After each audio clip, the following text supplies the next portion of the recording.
Voilà, donc je pense que ça, ce sera la troisième partie et la dernière. Nous parlons suite à sur le sujet que tu as mis sur la table concernant comment reconnaître une bonne église. Et on a un peu beaucoup parlé dans la première partie, dans la deuxième partie sur ce sujet-là. Et je souhaiterais qu'on donne une conclusion, n'est-ce pas, sur ce sujet-là. Et de ce fait, par exemple, pour encourager, n'est-ce pas, les personnes et pour même orienter encore ceux qui sont des inconvertis, qui veulent donner leur vie à Jésus-Christ, qui veulent l'accepter comme sauveur et Seigneur pour le pardon de leurs péchés et la vie éternelle, qu'ils sachent que s'il y a le faux, il y a aussi les vrais. Voilà, le vrai est venu avant, n'est-ce pas, le faux. Donc le vrai existe aussi. Donc il y a des vrais enfants de Dieu au Cameroun, il y a des vrais prédicateurs, n'est-ce pas, au Cameroun, il y a des vraies églises locales, n'est-ce pas, au Cameroun. Et on a dit que pour reconnaître vraiment une église vraiment, dans laquelle on peut connaître Dieu, grandir avec Dieu et par-dessus tout avoir la vie éternelle. Parce que l'essentiel, c'est avoir la vie éternelle. D'accord? Donc c'est une église dans laquelle l'évangile est centré sur Jésus-Christ. L'évangile n'est pas centré, n'est pas sur l'argent. Ce n'est pas centré, n'est pas sur un homme. Ce n'est pas centré, n'est pas sur les costumes, n'est-ce pas, du prédicateur, sur les voix, n'est-ce pas, du couple peut-être pastoral ou bien prophétique. Ce n'est pas centré, n'est pas sur les révélations, n'est-ce pas, d'un homme. C'est centré, n'est-ce pas, sur Jésus-Christ de Nazareth. Et donc, les autres révélations que les hommes peuvent avoir, qui viennent, n'est-ce pas, dans leur esprit, ne doivent pas remplacer, n'est-ce pas, la parole du Seigneur, Donc, une église, par exemple, si tu vas dans une église, si tu veux donner ta vie à Jésus-Christ, tu vas dans une église peut-être pour connaître davantage le Seigneur, entrer pleinement dans l'exercice, n'est-ce pas, du ministère pour lequel Dieu t'a appelé et espérer, n'est-ce pas, avoir la vie éternelle jusqu'à ce que tu quittes la terre. Il faut aller dans une église où la sainteté est prêchée, où on reconnaît, n'est-ce pas, le fruit, n'est-ce pas, de l'esprit, pas le don de l'esprit, le fruit, n'est-ce pas, le fruit de l'esprit. Chasser les démons, ce sont les grâces que Dieu aussi accorde aux hommes. Délivrer les gens, guérir, n'est-ce pas, les malades, tout cela, ce sont, n'est-ce pas, j'appelle souvent ça les effets secondaires, n'est-ce pas, de notre appartenance, n'est-ce pas, à Jésus-Christ de Nazareth. Mais notre appartenance à Jésus-Christ de Nazareth est qualifié, n'est-ce pas, est authentifié par le fruit que nous manifestons, donc par la nature de Christ que nous manifestons.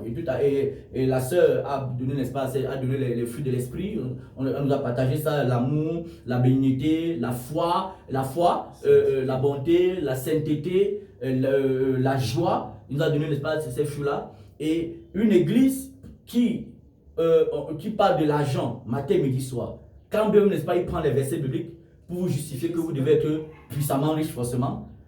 Si tu es riche, c'est-à-dire qu'il y a un démon quelque part. Cette église-là, si tu es pauvre, c'est-à-dire qu'il y a un démon quelque part. Cette église-là n'appartient pas à Jésus-Christ de Nazareth. Amen. Une église où on prêche l'évangile de la prospérité. Donc, on vous dit à tout prix, on parle de la prospérité financière, bien précisé. La prospérité financière, la prospérité matérielle. Cette église, ça n'appartient pas à Jésus-Christ de Nazareth. Ça appartient, n'est-ce pas, au fondateur de ça. Ce n'est pas Jésus-Christ. C'est vrai par là que tous les chrétiens ne sont pas que pauvres. Dieu bénit financièrement. Amen. Dieu bénit matériellement. Alléluia. Ce n'est pas ça qui est prêché. Mais ce n'est pas ça qui dit. Ce n'est pas ça. Ce qui est prêché, c'est crains le Seigneur, honore ton Dieu, sanctifie-toi et ton Dieu va t'honorer en retour. Dieu ne peut pas t'amener en train. Si Dieu, par exemple, t'a appelé au ministère, par exemple, de libéralité, parce que toi tu l'honores, parce que tu le crains, il va te donner beaucoup d'argent pour que tu puisses exercer, n'est-ce pas, ton ministère de libéralité. Mais au préalable, il va prendre soin de bien, n'est-ce pas, perfectionner ton âme. Il va prendre soin de bien travailler ton âme. Pour que, en te donnant beaucoup d'argent, là, tu ne deviens pas orgueilleux, tu ne deviens pas fanfaron, tu ne deviens pas, n'est-ce pas, égoïste. D'accord? De manière que tu vas marcher et donner, n'est-ce pas, l'argent aux prédicateurs parce qu'ils vont te dire les bonnes paroles, ils vont te donner, n'est-ce pas, les postes dans l'assemblée. D'accord? Tu vas prendre soin, n'est-ce pas, de bien travailler ton âme avant de te donner, n'est-ce pas, les éléments qui vont concourir à l'exercice de ton ministère de libéralité. Vous comprenez un peu? Voilà. Il va travailler ton cœur. Sinon, tu auras beaucoup d'argent. Il manipule les prédicateurs. Il amène le prédicateur à prêcher ce qui l'intéresse. Il négocie les postes, n'est-ce pas, dans l'assemblée. Il sait que s'il paie des voyages, des vacances à l'homme de Dieu va tout, n'est-ce pas, lui donner une considération plus que d'autres personnes. Tout cela. Mais quand tu as le ministère de libéralité, Dieu prend soin de travailler, n'est-ce pas, ton caractère, ton âme, pour que tu aies le cœur de Jésus-Christ de Nazareth. Et ensuite, te donne, n'est-ce pas, les ingrédients nécessaires pour exercer, n'est-ce pas, ton ministre de libéralité. Si Dieu t'appelle au ministère, par exemple, d'hospitalité, de Romains chapitre 12, il va te donner les moyens nécessaires pour exercer, n'est-ce pas, ton ministère. Mais au préalable, il va d'abord travailler, n'est-ce pas, ton âme, pour que, lorsque par exemple tu vas héberger les gens demain, tu ne viens pas taper la main sur la poitrine que hein, tu sais ma maison, ça va pas dans ta tête, ça va dans ta tête, et j'ai souffert pour ça, hein. Attention, non, il va te donner le cœur qu'il faut par rapport à ça. Donc, Dieu, parce que c'était vraiment penser que non, lorsqu'on parle de publicité financière, comme un prédicateur m'avait dit une fois dans une chaîne de télévision, que nous prêchons l'évangile, n'est-ce pas, de la pauvreté. Voilà, je suis un prédicateur, n'est-ce pas, de la pauvreté, ainsi de suite, c'est l'onction, n'est-ce pas, de la pauvreté financière, ainsi de suite, tout cela. Mais moi, je lui ai fait comprendre que si je suis riche en fruits de l'esprit, je suis heureux. Amen. Je suis heureux. Vous comprenez? Donc, une assemblée où on prêche l'évangile de la prospérité, parce que l'évangile de la prospérité, c'est un évangile qui est démoniaque, qui vient tout prendre, pas des profondeurs, n'est-ce pas, de l'enfer. Elle est démoniaque. Il est démoniaque autant pour moi. Cet évangile rend les chrétiens tellement orgueilleux, tellement fiers, détourne les chrétiens, n'est-ce pas, de la véritable foi. Ils mettent leur foi en ce qu'un certain Dieu n'est pas pour les donner, n'est-ce pas, comme matériel. Parce que j'ai posé la question à certains chrétiens souvent. Combien de fois est-ce que tu gênes, n'est-ce pas, pour l'humilité? Combien de fois as-tu gêné pour l'humilité? As-tu gêné pour avoir l'amour de Dieu dans ton cœur? As-tu gêné pour avoir la maîtrise de soi? As-tu gêné pour aimer tes ennemis? J'ai gêné pour peu de fois. Combien de fois as-tu gêné, n'est-ce pas, pour que ton quartier soit sauvé? Tu verras que toi, à chaque fois, les jeunes, c'est parce qu'on les amène à entrer en possession de ce que l'ennemi a volé. Si l'ennemi a volé ta chose, ça veut dire que tu n'appartenais pas à Dieu. Dieu ne peut pas te donner quelque chose et l'ennemi vient voler. C'est-à-dire que l'ennemi est plus fort que celui qui t'a donné cela. Tu dois revoir ta vie de sainteté. Tu dois revoir l'évangile que tu manges, la doctrine que tu manges. Donc, une bonne église, c'est une église qui enseigne l'évangile qui est centré sur Jésus-Christ, pas l'évangile de la prospérité matérielle, l'évangile de la prospérité financière. Tous les chrétiens ne sont pas appelés, n'est-ce pas, à avoir, n'est-ce pas, des millions. Parce que tout le monde est appelé à avoir des millions. Qui, n'est-ce pas, va aider qui? Qui va exercer la libéralité? Une personne Chanel, comme un prédicateur peut le faire, va me dire que non, je vais exercer la libéralité avec les millions que tu me donnes, pas vers les païens. Non, les dons spirituels que Dieu donne, c'est pour l'église. C'est pour l'église, ce n'est pas pour les païens, c'est pour l'église. Les païens peut-être prennent les petits miettes de ça, mais c'est principalement pour l'église. Il faut bien lire 1 Corinthiens chapitre 12. Il donne les dons spirituels, n'est pas pour l'église. Pour l'église. Amen. Donc, une bonne église, c'est une église dans laquelle on annonce l'évangile de vérité, l'évangile de la croix. Renonce au péché, sors du péché et accepte, n'est-ce pas, de te soumettre à Jésus. Attends-toi tous les jours au retour du Seigneur. Une bonne église, c'est une église où matin, midi, soir, on enseigne aux gens le retour du Seigneur. On enseigne aux gens le retour du Seigneur. Le retour du Seigneur. Matin, midi, soir. Pendant que tu enseignes le retour du Seigneur, ça va façonner ton attitude même au travail. Amen. Dans ton couple. Dans l'éducation, n'est-ce pas, de tes enfants. Dans tes relations, n'est-ce pas, avec les membres de ta famille. Les relations, n'est-ce pas, avec les gens de ton quartier. Quand on t'enseigne le retour du Seigneur. L'enlèvement de l'église. Amen. Donc, une bonne église que je peux recommander à quelqu'un, c'est une église où on prêche la vérité. On ne fait pas les échanges, n'est-ce pas, des dons avec de l'argent. Une église où on parle de l'argent matin, midi, soir, ce n'est pas une église qui appartient à Jésus. Une église là où le prédicateur prêche, les gens se lèvent pendant qu'ils prêchent, ils viennent mettre l'argent dans les corbeilles. Ça là, ce n'est pas l'église de Jésus-Christ.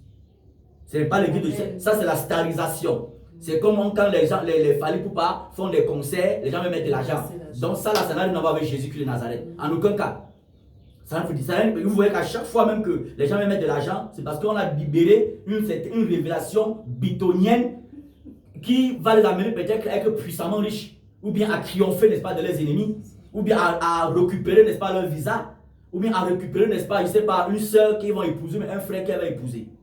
Alléluia. Amen. Donc une véritable église, c'est une église où la vérité y règne, la sainteté y règne, et les conducteurs, je ne sais pas qui sont, n'est-ce pas, l'image de l'assemblée sont, n'est-ce pas, des modèles, sont, n'est pas, des exemples à suivre. Exemples dans le langage, dans le comportement, dans la vie de couple s'ils sont mariés, dans la vie, n'est-ce pas, l'éducation des enfants sur les enfants. Il doit être un exemple dans l'humilité, dans la douceur, la part de la douceur, dans l'amour, dans la foi, d'être un exemple. Un exemple spirituel que physiquement.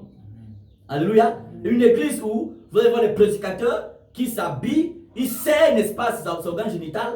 Un homme, même pour s'asseoir, c'est compliqué. Si se coupe son pantalon, va se fendre derrière. Comprenez qu'il est en train de polluer, n'est-ce pas, l'atmosphère de l'église. Qu'on le veut, on ne le veut pas, c'est comme ça. Une église où on a porté, maman a mis devant et maman n'arrive même pas peut-être à se comporter comme il faut. Elle s'habille toujours bizarre. C'est une église où il faut, n'est-ce pas, il faut recasser, n'est-ce pas, le fondement de ça et me remettre, n'est-ce pas, l'évangile, n'est-ce pas, de vérité. Il faut, n'est-ce pas, prêcher la réforme dans cette église-là pour reformer la mentalité, n'est-ce pas, des personnes qui dirigent cette église-là. Donc une église de Jésus-Christ, c'est une église, n'est-ce pas, qui dit la vérité. C'est une église, n'est-ce pas, qui aime la vérité. Une église, on ne prêche pas l'évangile en fonction, n'est-ce pas, des poches des personnes, en fonction des gens qui sont là, de leur rang social. On dit tout ce que Dieu demande de dire. Car Paul dit, si je prêchais l'évangile pour faire plaisir aux hommes, je ne serai plus serviteur de Jésus-Christ. Du coup, dans beaucoup d'églises locales, les prédicateurs ne sont plus serviteurs de Jésus-Christ, ils sont serviteurs, n'est-ce pas, des hommes sans Jésus-Christ. Donc, c'est pas ça que vous avez ajouté. Je vais terminer avec Colossiens 3, qui dit, si donc vous êtes ressuscité avec Christ, cherchez les choses d'en haut, où Christ est assis à la droite de Dieu. Affectionnez-vous aux choses d'en haut et non à celles qui sont sur la terre. Car vous êtes morts et votre vie est cachée en Christ, en Dieu. Avec Christ en Dieu. Quand Christ, votre vie paraîtra, alors vous paraîtrez aussi avec lui dans la gloire. Amen. Alléluia. Seulement nous affectionner les choses d'en haut. Il ne dit pas en haut et à terre. Parce qu'en s'affectionnant, en étant amoureux des choses d'en haut, il va nous donner, n'est-ce pas, ce qui est nécessaire, n'est-ce pas, pour que nous continuions, n'est-ce pas, à le servir étant vivant sur la terre. Amen. Alléluia. Autre chose, je vais continuer en disant qu'il faut continuer à chercher, comme la sœur a dit. Continuer à chercher, il ne faut pas se décourager, il faut continuer à chercher. Car Dieu voit les cœurs, Dieu sait, il connaît ce qu'il les cherche. Amen. Et vous allez trouver. Amen. Comme il dit dans sa parole, c'est celui qui persévérera jusqu'à la fin qui sera sauvé. Amen. Et il faut chercher. On aura toujours les batailles. Comme dans Jérémie 1, verset 19, ils nous feront les combats, mais ils ne vous vaincront pas parce que je suis avec vous. Il sera toujours là pour nous réconforter, pour nous encourager. Continuez à chercher. Merci. Amen.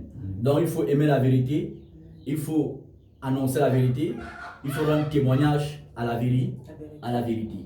Rendre témoignage à la vérité, quels que soient les combats. C'est ce que tu voulais dire, quels que soient les combats, quelle que soit l'adversité, parce que la vérité, n'est-ce pas, t'amène à prendre une position, et les positions souvent qu'on prend pour la vérité amènent souvent beaucoup d'ennemis. Donc, plus les ennemis augmentent, plus l'onction, le Dieu va augmenter dans ta vie. Donc, on ne doit pas avoir peur d'avoir beaucoup d'ennemis.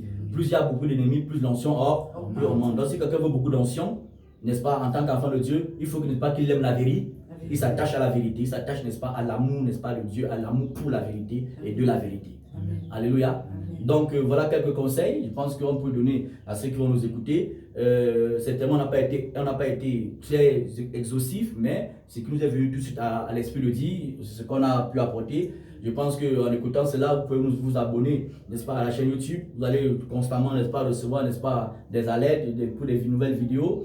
Vous serez amené aussi peut-être dans vos commentaires à mettre des questions, ainsi de suite, tout cela qui peut, n'est-ce pas, nous donner des sujets sur lesquels on peut faire, n'est-ce pas, une table comme celle-ci. Donc, vraiment que Dieu bénisse le Cameroun, hein, et que Dieu fait, à cause de la grâce, n'est-ce pas, à l'église du Cameroun, de véritablement, n'est-ce pas, jouer son rôle, et que les leaders, n'est-ce pas, n'entrent plus dans les alliances, parce qu'ils font entrer dans les alliances inutiles, et même dans les alliances, ils deviennent hypocrites, et par la suite commencent à se faire la guerre entre eux, tout cela, mais que Dieu donne vraiment aux conducteurs, n'est-ce pas, des églises, n'est-ce pas, du Cameroun, la grâce de véritablement jouer le rôle, comme, n'est-ce pas, les premiers apôtres, les premiers disciples, les pionniers de l'église, n'est-ce pas, l'ont fait. Alléluia. Amen. Et nous, les chrétiens du Cameroun, en général, continuons de prier, n'est-ce pas, pour le Cameroun, prions, n'est-ce pas, pour les conducteurs, parce que j'aime souvent dire les chrétiens que lorsque une église locale est malade, c'est parce que les conducteurs sont malades. Donc prions beaucoup pour les conducteurs, parce que beaucoup sont malades, pas parce qu'ils ont voulu forcément être malades, parce que le peuple les a amenés à être malades, parce qu'ils ont peut-être un moment de faiblesse et ils sont tombés. Et les gens n'ont pas suffisamment prié peut-être pour eux. Donc prions, n'est-ce pas, pour les conducteurs, prions, n'est-ce pas, pour l'église du Cameroun, afin que vraiment nous voulons être sauvés tous ensemble. Voilà pourquoi nous voulons dire la vérité haut et fort, et afin que ceux qui veulent être sauvés, vraiment s'attachent à la vérité.